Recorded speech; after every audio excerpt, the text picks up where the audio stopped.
It's Friday, November 11. In the headlines, a Parliament committee debates whether or not teachers should disclose criminal records. Geographic Information System Expo returns to the UWI in November. Regionally, direct flights between Barbados and Rwanda coming soon. And in sports, Reggae Girls beat Paraguay 1-0. This is the news on PBC Jamaica. I'm Simone Absalom Gale.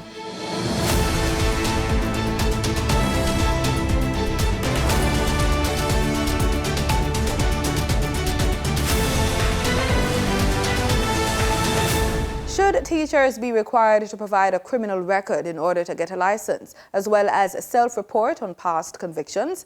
That led to a robust debate during Thursday's meeting of the Joint Select Committee reviewing the Jamaica Teaching Council bill. Carla Thomas-Hewitt has that story. Section 38 of the proposed JCT bill states that an applicant is required to pay a fee for the council to conduct a criminal record check and to disclose to the council the particulars of any convictions in relation to an applicant. However, during Thursday's meeting of the Joint Select Committee reviewing the bill, Dr. Winsome Gordon, Chief Executive Officer of the JTC, thinks that it is too much to ask the country's teaching body. The criminal record, the criminal experiences of the profession is 0.0001% of the profession. This record or this data point to the fact that there is no need for the teachers to go through the process of a criminal records check because the criminal activities within the profession are extremely low, almost negligible. Dr. Gordon, however, made clear that the requirements for early childhood teachers would remain in place. But Government Senator Natalie Campbell Rodriguez registered a firm objection, arguing against the removal of both the requirements to disclose and for a criminal records check. Personally, I completely disagree, and it could be 0.00008% of the profession. I believe protecting our children, that is paramount. And maybe why we have such a small number is because we have not been doing criminal checks. So that data can't really be used as a justification because right now we do not have a criminal record check. But we have cases where teachers have been found criminally liable or have been charged for egregious acts and are still in the classroom. Trelawney Northern Member of Parliament Tova Hamilton and MP for St. Catherine Southeastern Robert Miller also registered objections to the removal of the clause, a recommendation which was agreed by the committee at a previous sitting. Burdensome on the teachers to really go there and to do the record, and it's a lot of teachers in the system. But I'm of the belief as well that we're dealing with children within our care and want to ensure that the persons that are in front of them is of good standing. The debate will continue at the next meeting of the Joint Select Committee in order to air all views. For PBCJ News, I'm Carla Thomas-Hewitt.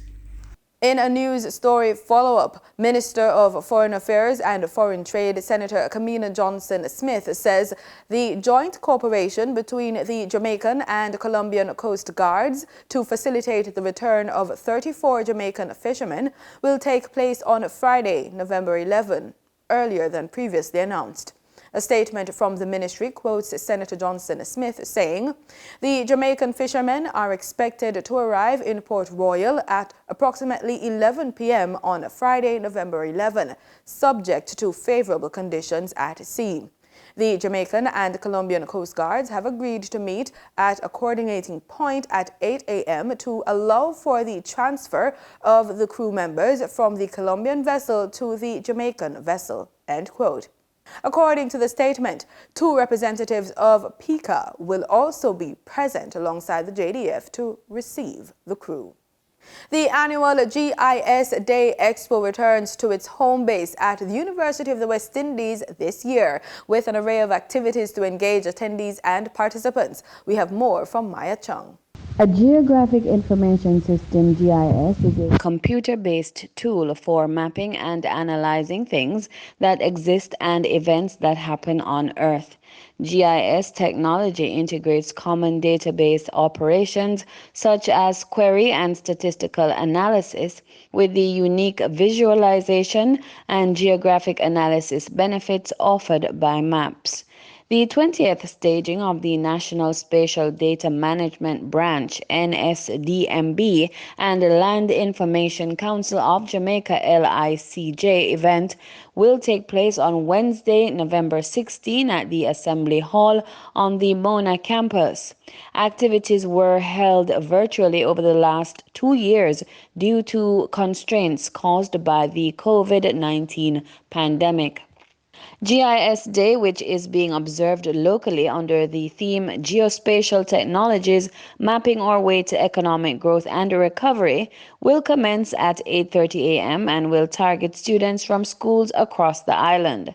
Principal Director of the NSDMB, Simone Lloyd, indicated that her organization will be inviting secondary schools and also tertiary institutions that have geospatial-related program areas, as well as those that would want to commence offering geospatial-related programs to attend the event. The event's reemergence was revealed at a recent Jamaica Information Service GIS think tank. Ms. Lloyd added that an important focus of GIS Day is exposing students, teachers, and the wider public to what geospatial technologies and GIS is all about. She explained further that the event will also seek to educate about the various tools and applications available for GIS studies, students, and workers. According to Ms. Lloyd, there will be a series of competitions and activities geared towards the schools to build geospatial skills and knowledge. The competition will seek to get the attendees involved in how to utilize the various forms of technologies in a healthy competition format. The activities are to include geotalks, a treasure hunt, jingles, essay and poster competitions, a GISB competition, and a fashion show. All activities will incorporate GIS and various forms of geospatial technologies and skills. Ms. Lloyd noted that partner organizations have also been factored into the day's activities. A highlight of the day will be the designation of a best booth competition. Various organizations, whether they are public sector, private sector, or academia, will be setting up booths and showcasing how they have been utilizing geospatial information and technologies to execute their mandate. Assessments will be given for the use of research in the GIS sector, the development of GIS-based apps, mapping the location of various resources, and towards being able to plan efficiently and more effectively. Additionally, institutions that use geospatial technologies in their daily functions will, for the first time, face off in a live map competition. The main objective of the event is that students will leave with a better understanding of geospatial technologies and how to develop their capacities through secondary and tertiary geospatial programs, along with knowledge of the paths to career options. GIS Day has been held since 2002.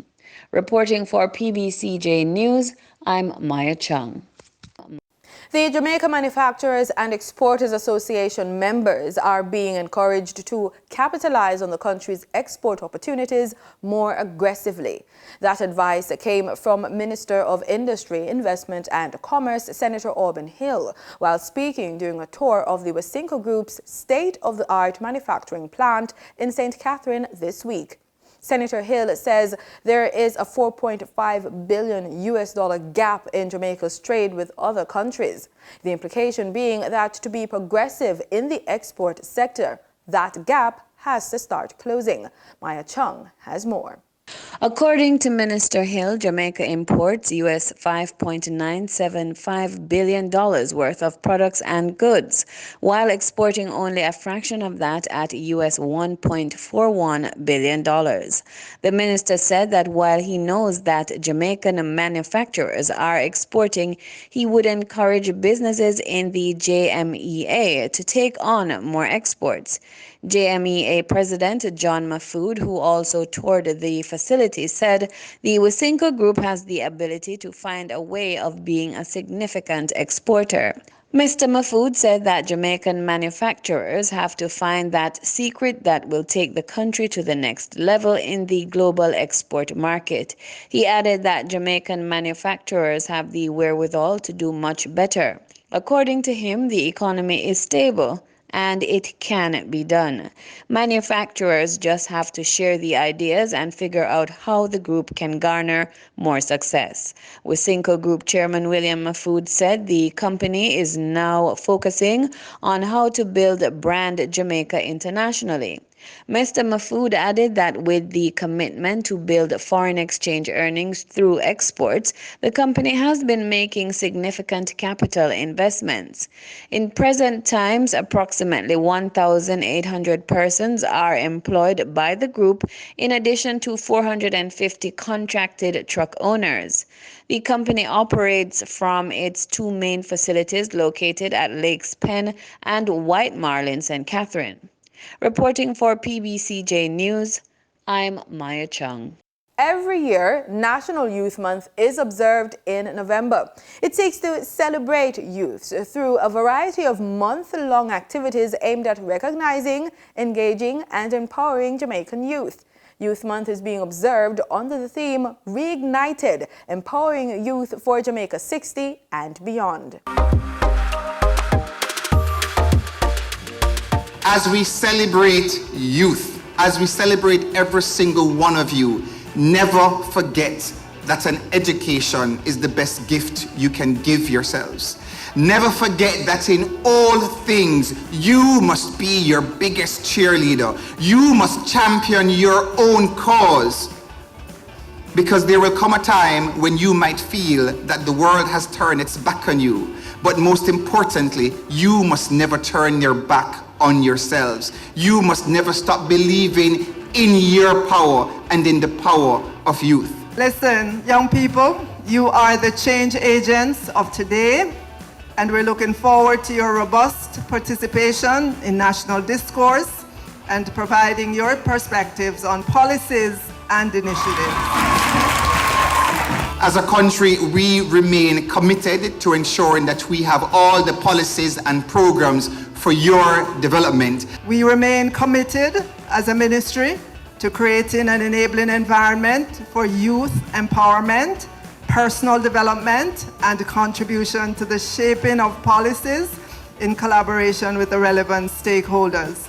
I wish to assure you, our nation's youth, that there will be a continued focus on placing your views across our various sectors to engage in more meaningful partnerships in developing appropriate interventions and services that will impact your lives.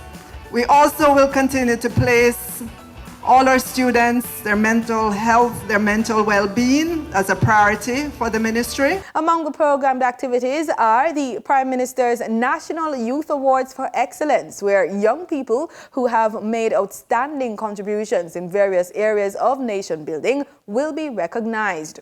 The activities are also expected to include round-table discussions, training workshops, and business networking.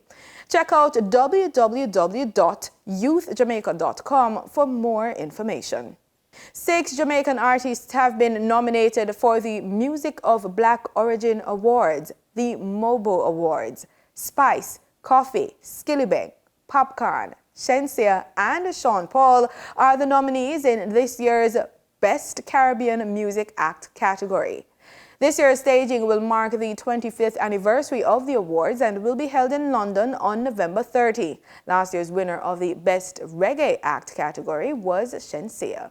Time now for the business report with Danita Rodney.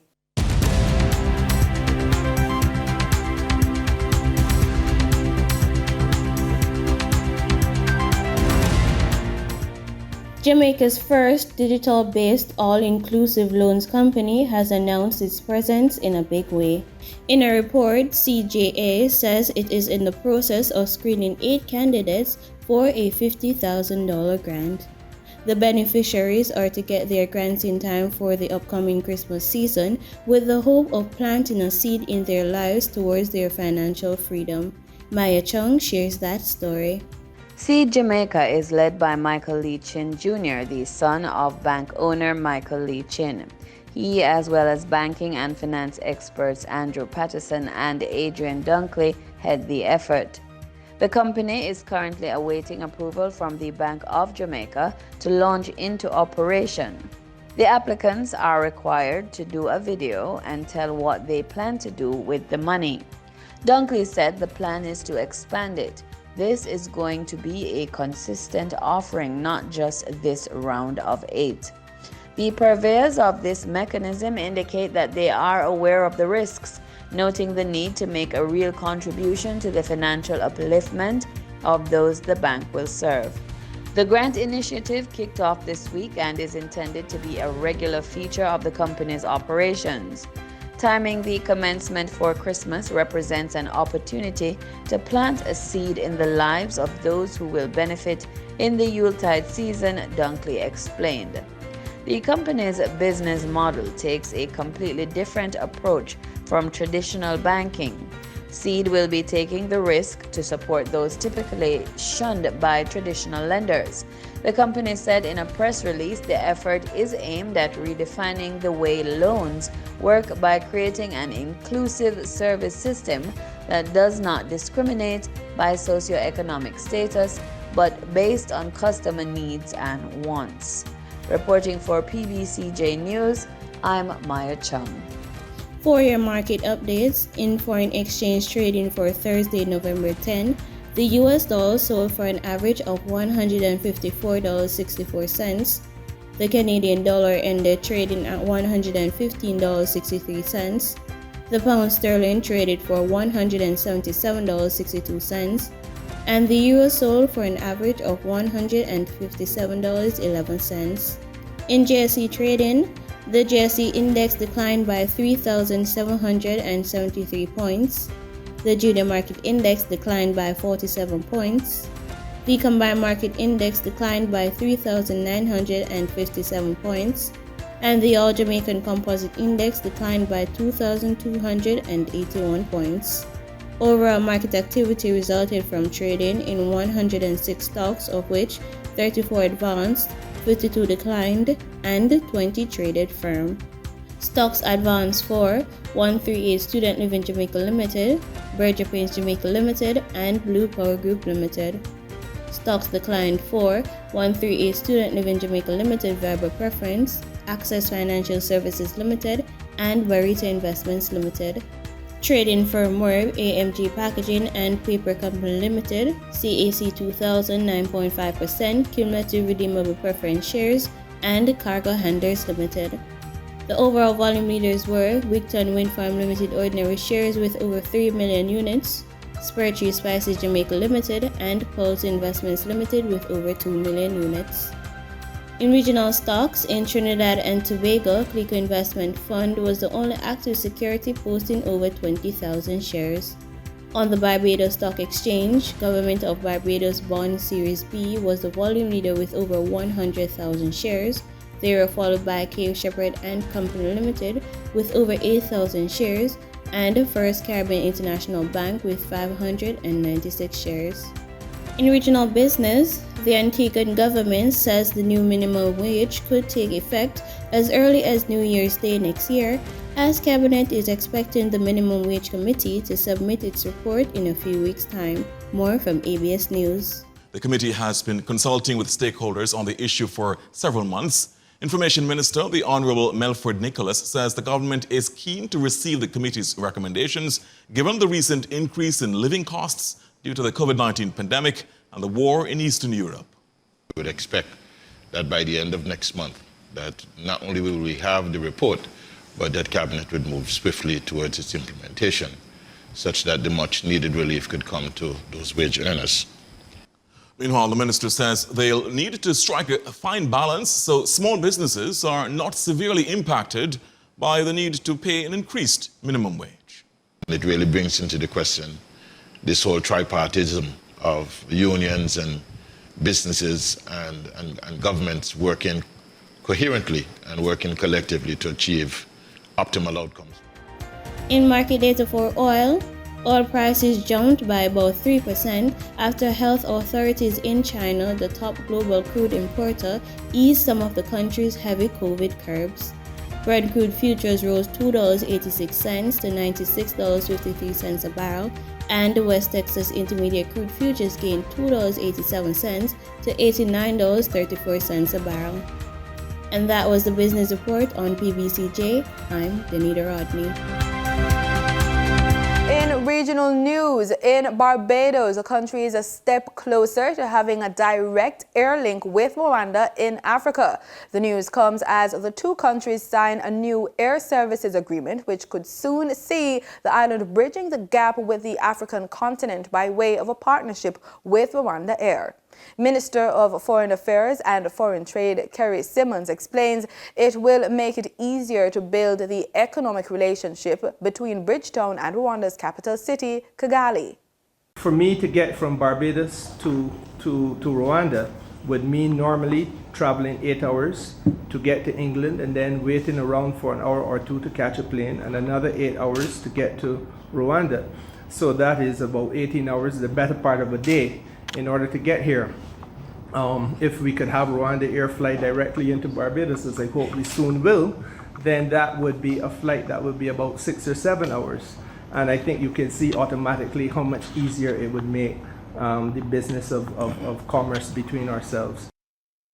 This country and my country are making significant strides in terms of building out new relationships for trade, new relationships for business. We are doing an excellent job, I think, in cooperation on climate change.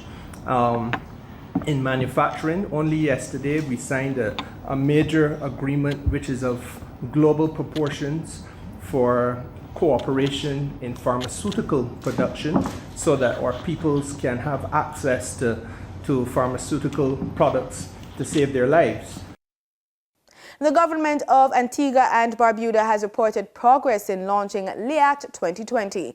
It's the latest step being taken to address the challenges which have plagued regional travel. We are eminently poised to launch LIAT 2020, and that the proposed invitation to participate have been sent to a number of OECS governments.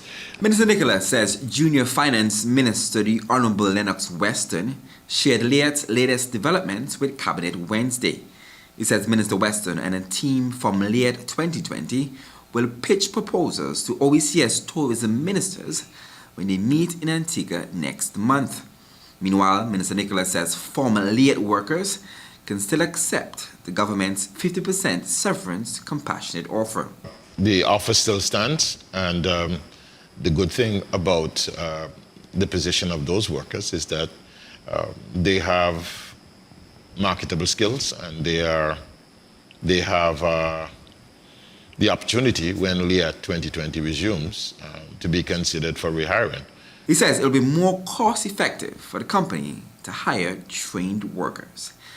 In St. Lucia, micro, small and medium enterprises have received expanded sanitation support through the newly launched MSME Private Sector Staff Support Intervention Program.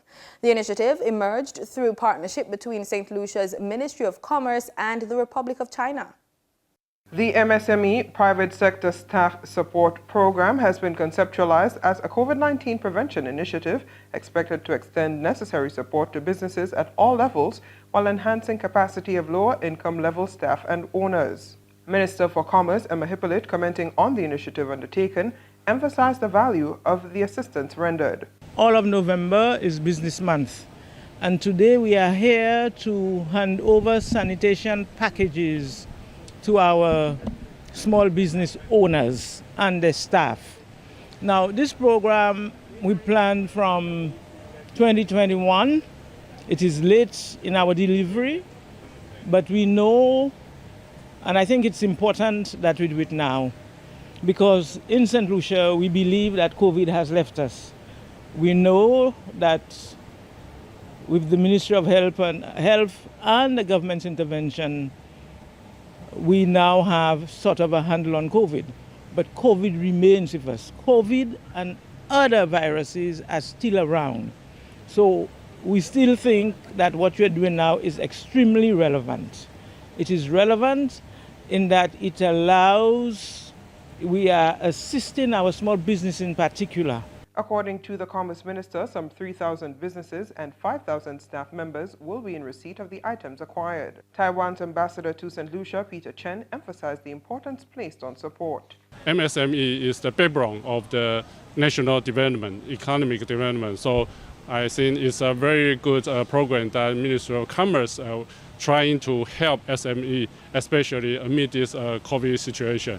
Because the COVID virus knows no borders, and I believe a lot of SME and even ordinary people's lives still affected by this COVID virus. So today's ceremony, today's donation is trying to help people in MSME, to try the small business owners to stand on their feet and to get back to business and to help the economic development.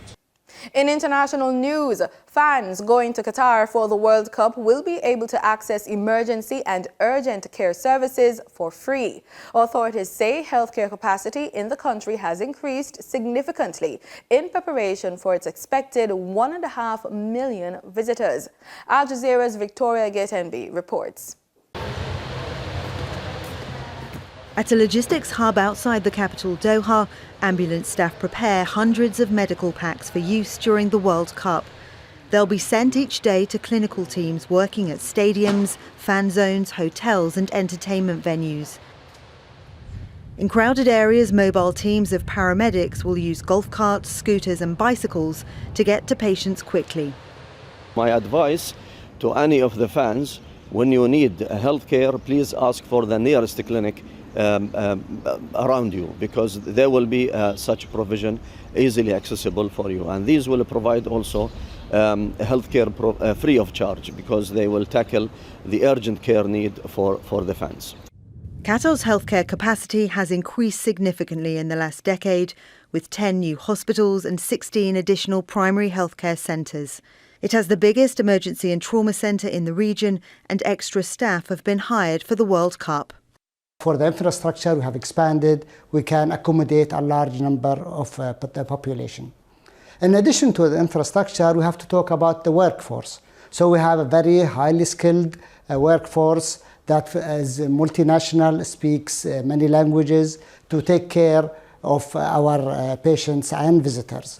In sports, Jamaica's Reggae Girls beat Paraguay 1-0 on Thursday in the first of the side's 2 international friendlies at the Montego Bay Sports Complex in Catherine Hall. Reggae girl Alison Swaby swooped in the winning goal at stoppage time, giving the winning edge to her team. Khadija Bunny Shaw has been named the Barclays Women's Super League Player of the Month for October. The Jamaican was at the center of a hugely successful month for Manchester City, which saw the team winning 3 matches against Leicester, Tottenham and Liverpool. Shaw contributed 5 goals and 1 assist to that tally, and she remains the current leading scorer in this season's WSL. The 25-year-old footballer is quoted on the team's website saying, reflecting on winning a WSL Player of the Month, I am delighted to win this award for the first time. It has been a very successful month for us as a team, and I am grateful to everyone who voted for me in a very talented short list of players, end quote. She adds, quote, I will keep working hard to continue my goal-scoring form to help carry our great form of late to keep the smiles on our fans' faces, end quote. And that's it for the news on PBCJ. I'm Simone Absalom Gale. You can follow us on our social media platforms at PBCJamaica. And remember, we are the People's Station.